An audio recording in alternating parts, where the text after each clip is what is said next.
তদন্তে আরও জানা যাচ্ছে যে ভারতের গুরুত্বপূর্ণ স্থানে হামলার ছক কষতেন সামারা। ফেক ফরদিনদের জেরা করে সামার হদিশ পায় গুজরাতের এটিএস, আর সেই সূত্র ধরে বেঙ্গালুরুর মনোরমা পাল্লা এলাকায় ভাড়া বাড়িতে হানা দেয় তারা, আর সেখান থেকেই গ্রেপ্তার করা হয় এই সামাকে। সামার গ্রেপ্তারিতে বিস্মিত ওই বেঙ্গালুরুর ওই অঞ্চলের তার প্রতিবেশীরা। স্বাভাবিকভাবেই তারা ঘুণাক্ষরেও টের পাননি যে সন্ত্রাসবাদী সংগঠনের সঙ্গে কোনো রকম যোগসূত্র থাকতে পারে এই বছর 30-এর ছটফটে যুবতীর। একদিকে ধৃত ফরদিনের কাছ থেকে মৌলবাদী এবং নিষিদ্ধ সংগঠনের বিভিন্ন বইপত্র উদ্ধার করা হয়েছে। অভিযোগ, ওই অপারেশন সিঁদুরের বিরুদ্ধে আল কায়েদার মতামত সংক্রান্ত নথিও ছিল ওই যুবকের কাছে। মনে করা হচ্ছে এই সমস্ত মতামত নিয়ে আলোচনা হতো ওই 5 জনের মধ্যে।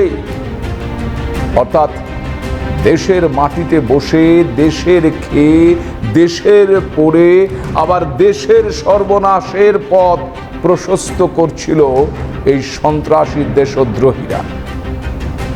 তদন্তকারীদের মতে এই সামাই ছিল মূল চক্রী, তবে তার সঙ্গে অন্য কোন কোন সংগঠনের যোগ ছিল সেই সূত্র খুঁজে বের করার চেষ্টা করছে এখন তদন্তকারীরা।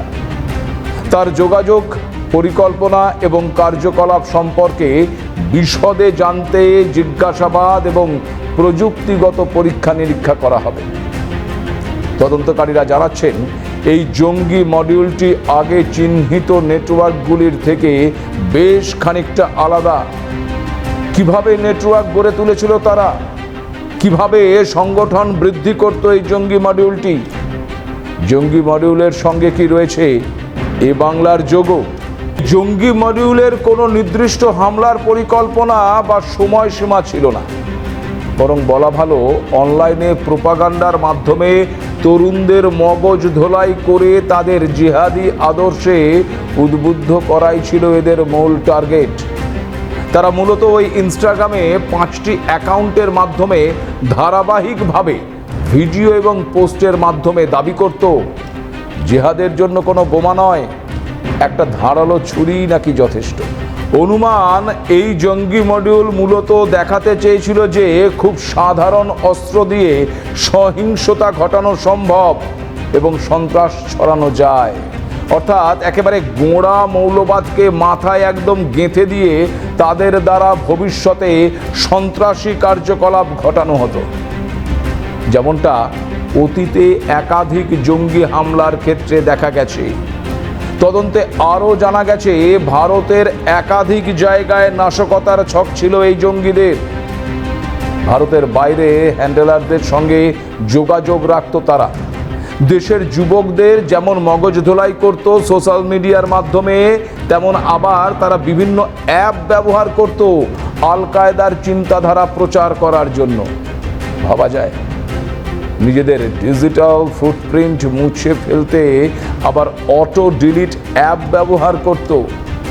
পাশাপাশি নকল নোটের চক্রও চালাতো এই জঙ্গিরা। সুতরাং কতটা হাইটেক পদ্ধতি অ্যাপ্লাই করতো তারা বুঝুন।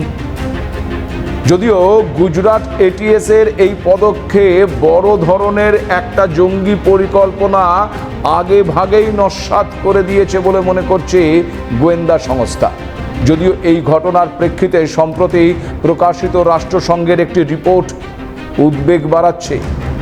কি রয়েছে জানেন সেই রিপোর্টে? রিপোর্ট বলছে ভারতীয় উপমহাদেশে ফের নিজেদের প্রভাব বাড়াতে চাইছে জঙ্গি সংগঠন আল কায়েদা। যদিও তাদের বড়সড় হামলার ক্ষমতা এখন অনেকটাই কমেছে, তবুও তারা আফগানিস্তানকে ঘাঁটি হিসেবে ব্যবহার করছে। রাষ্ট্রসংঘের নিরাপত্তা পরিষদের 1267 স্যাংশন কমিটির পর্যবেক্ষণ সংস্থার 32তম রিপোর্ট অনুযায়ী AQIS প্রধান ওসামা মাহমুদের নেতৃত্বে কাশ্মীর উপত্যকা সহ ভারত, বাংলাদেশ, মায়ানমারে কার্যক্রম ছড়ানোর পরিকল্পনা করেছিল এরা। আপনাদের মনে আছে কিনা জানি না, গত বছর আগস্টে আল কায়েদার সঙ্গে যোগাযোগ থাকার অভিযোগে গ্রেপ্তার হয়েছিল 12 জন। আল কায়েদা দ্বারা অনুপ্রাণিত হয়ে ঝাড়খণ্ডেই একটি সন্ত্রাসবাদী গোষ্ঠী গঠন করতে শুরু করেছিল সেখানকার কয়েকজন যুবক। আর 5 জনের মতো সকলের চোখেই ওরা কেউ ডাক্তার, কেউ শিক্ষক, আবার কেউ নিছক একজন অটো চালক। আর এসবের আড়ালে তাদের পরিচয় ছিল তারা আসলে জঙ্গি, সন্ত্রাসী, সরাসরি যুক্ত নাশকতামূলক কার্যক্রমের সঙ্গে, যুক্ত আল কায়দার সঙ্গে। এই গ্রুপের মূল চক্রী MBBS ডাক্তার ইশতিয়াক আহমেদ রাঁচির একটি হাসপাতালে রেডিওলজি বিভাগে কাজ করত, ভাবতে পারেন। এছাড়া হাজারিবাগে তার নিজস্ব আবার একটা ক্লিনিকও ছিল। অবাক করা বিষয় হলো প্রত্যেকেই ছিল ঝাড়খণ্ডের বাসিন্দা। আর ইশতিয়াক বাদে সকলেই একেবারে ওই গরিব শ্রেণীর। আবার এই ঝাড়খণ্ডের বাড়ি ওই সামা পারভিনের। তাহলে কি ঝাড়খণ্ড ক্রমশ হয়ে উঠছে আল কায়দার আঁতুর ঘর?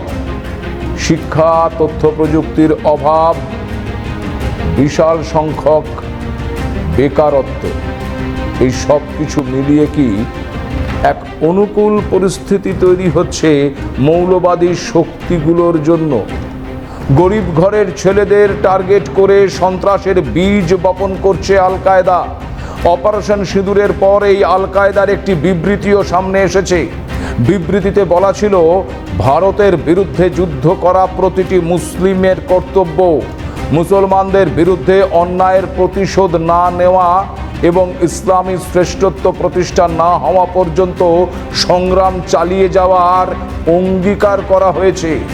1998 সালে আফ্রিকার 2 দেশ কেনিয়া ও তানজানিয়ার মার্কিন দূতাবাসে হামলার মাধ্যমে প্রথম তার উপস্থিতি জানান দেয় এই আল কায়দা।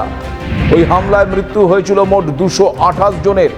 তবে আল কায়দার সবচেয়ে বড় নাশকতা ছিল যুক্তরাষ্ট্রে অর্থাৎ আমেরিকায় 2001 সালে 11 সেপ্টেম্বরের হামলা, সাধারণভাবে 9/11 বলে পরিচিত সেই হামলা, যেখানে নিহত হয়েছিল মোট 2977 জন।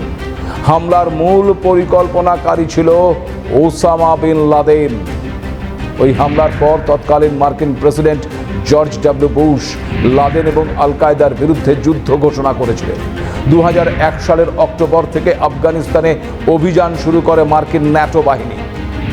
তাদের সেই অভিযানে তৎকালীন তালেবান সরকারের পতন হলেও লাদেন বেঁচে গিয়েছিল। 2011 সালের 2 মে মার্কিন বাহিনীর এক কমান্ডো হামলায় পাকিস্তানের অ্যাবেটাবাদ শহরে নিহত হয় কুখ্যাত জঙ্গি ওসামা বিন লাদেন। এরপর এই সংগঠনের নেতৃত্ব আসে লাদেন পুত্র হামজা বিন লাদেনের ওপর। লাদেন পুত্রের মাথার দাম একসময় $10 লক্ষ ঘোষণা করেছিল আমেরিকা। ইতিহাস বলছে আল কায়দার মতন জেহাদি সংগঠনগুলো পরিস্থিতির সুযোগ নেয়। প্রথমে ধর্মীয় আবেগকে কাজে লাগিয়ে ধীরে ধীরে উগ্রপন্থার দিকে ঠেলে দেয় তরুণ প্রজন্মকে। কখনো ধর্মীয় শিক্ষা বা মাদ্রাসার আড়ালে, কখনো আবার সমাজ সেবার নামে, কখনো আবার সোশ্যাল মিডিয়ার মাধ্যমে একেবারে নিঃশব্দে ঢুকে পড়ে মানুষের মনের ভেতরে। সাম্প্রতিক গ্রেপ্তার হওয়ার চক্রটি ঠিক এইভাবেই কাজ করছিল।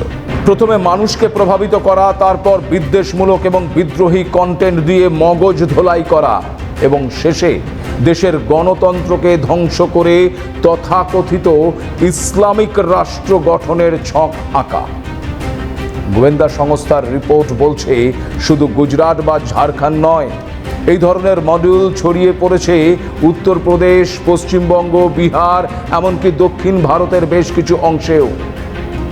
জঙ্গিদের সেফ করিডোর হিসেবে একাধিকবার নাম জড়িয়েছে এই পশ্চিমবঙ্গের, কলকাতাও রয়েছে সেই তালিকায়।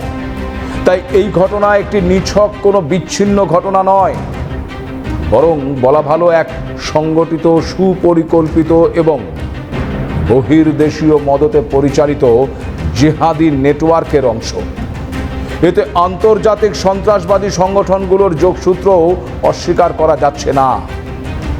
জঙ্গিদের অস্ত্র শুধু বোমা নয়, তাদের অস্ত্র এই বিশ্বাসঘাতকতা, অপপ্রচার আর বিভাজন। আর সেই অস্ত্র ভেঙে দিতে হলে দেশের ভেতর থেকেই তা শুরু করতে হবে। আর সেই লড়াই লড়ার দায়িত্ব শুধুমাত্র সেনার নয়, সে লড়াই প্রতিটি সামাজিক স্তরে অবস্থানকারী প্রত্যেকের, আমার, আপনার, আমাদের সবার। তাই শেষে এসে একটা কথাই বলবো, সজাগ থাকুন, সতর্ক থাকুন। আপনার এলাকায় কোনো এমন ব্যক্তি যে বহিরাগত বা সন্দেহজনক যদি মনে হয়, তাহলে দ্রুত প্রশাসনকে জানান। কারণ পরিস্থিতি যেখানে যাচ্ছে তাতে করে কে বলতে পারে আপনার এলাকাতেও এই ধরনের সামা পারভিন বসবাস করছে না। সজাগ থাকুন, সতর্ক থাকুন।